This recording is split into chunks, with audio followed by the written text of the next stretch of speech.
For today's ganap nga ay pupunta nga kami ng Palayan. Mas natutuloy nga ang lakad mga mare kapag biglaan lang. Dito nga kami sa Palayan Night Market pumunta. Naligaw pa nga kami nung una kasi hinahanap namin yung keg-keg nila. Akala namin dediretso na kami ng Cabanatuan kakahanap ng keg-keg nila, shoot time. Kahit saan naming hanapin, wala talaga kami makikitang pailaw nila. Perya at booth nga lang ng mga pagkain na makikita mo dito. 7 PM na ata kami nakarating dahil napaka-traffic din. Naligaw pa nga kami dahil yung way namin papunta ng Gabaldon. Chares. Pagdating pa nga lang namin dito ay inikot na muna namin yung mga ibang booth. Napakaluwang nga nitong night market nila. Kaliwat kanan nga yung booth ng pagkain nila kaya hindi ko na alam kung saan ako titingin. Pogi na lang atang hanapin ko dito. Chares! Napakaganda nga ng night market nila at napakalinis. Talaga namang pag inikot mo ito ay magugutom ka kaagad. Kaya kailangan marami ka ring baon dito. Lalo na kung kasama mong mga junakis mo, sigurado mapapagastos ka. Si Jody nga yung kasama kong nag-iikot dito. At siya na din yung videographer Kiss. Hindi ko na nga sinama si Nano, baka makailang balot na naman siya. Chares! Habang nag-iikot nga ako ay mayroong magjowa sa harap ko. China all, kasama yung juwang nag-iikot.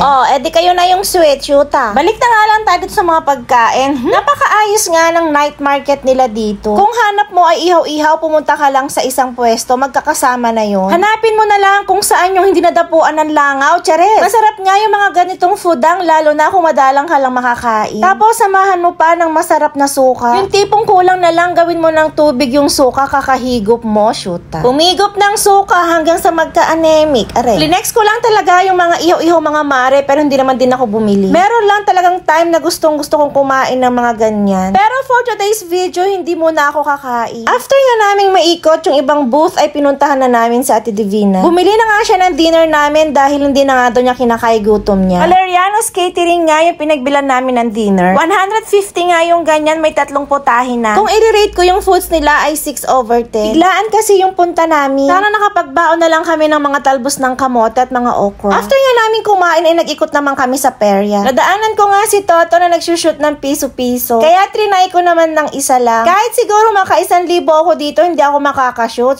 After nga yan ay more lakad, more fun, kakahanap ng CR. Katagal nga namin nag-ikot dyan, makahanap lang ng toilet. Kung pwede nga lang, iupo ko na lang kahit saan dyan. Kaso kahit saan naman ako pumunta, may mga tao. May ikot pa ata namin tong ilang ektaryang park nila bago pa namin mahanap yung CR nila. At nakita nga ni Jody yung pinaka-stage nila. For sure daw, meron daw CR doon. Napakaluwang nga nitong park na ito. Masarap tumambay dito mga mare, lalo sa gabi. Picnic kasama ang family and friends. O kaya naman ng jowa mo. Nadadaanan ko nga lang ito madalas pag pupunta ako ng Cabanatuan. Mas maganda pala siya sa personal, parang ako lang. Areng! Dami nagdi-date dito.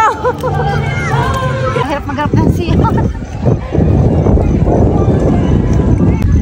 Ay, tita, picture kita dyan. Saan? At sa wakas, ay nahanap namin ng CR. Pero bago ako mag-CR, ay nag-picture muna ako. Mabuti na lang at matyaga si Joding mag-picture. After nga naming maikot yung ilang ektarya nilang park, ay bumalik na kami sa Perya. Maganda nga mag-ikot sa Perya nila kasi hindi crowded. Hindi mo na nga kailangang makipagsiksikan sa maraming tao. At makalanghap ng mga amoy mandirigma, shoota. Mas gugustuhin ko na nga lang mag-stay ng bahay mga mare kaysa makaamoy ng mga amoy paa. Masaya yung naging lakad namin na ito kahit biglaan lang, pero mas naging masaya si Bandar. Happy birthday, Bandar! 9:30 na nga ito ng gabi, kayo uwi na kami. So, ayun lang. Bye!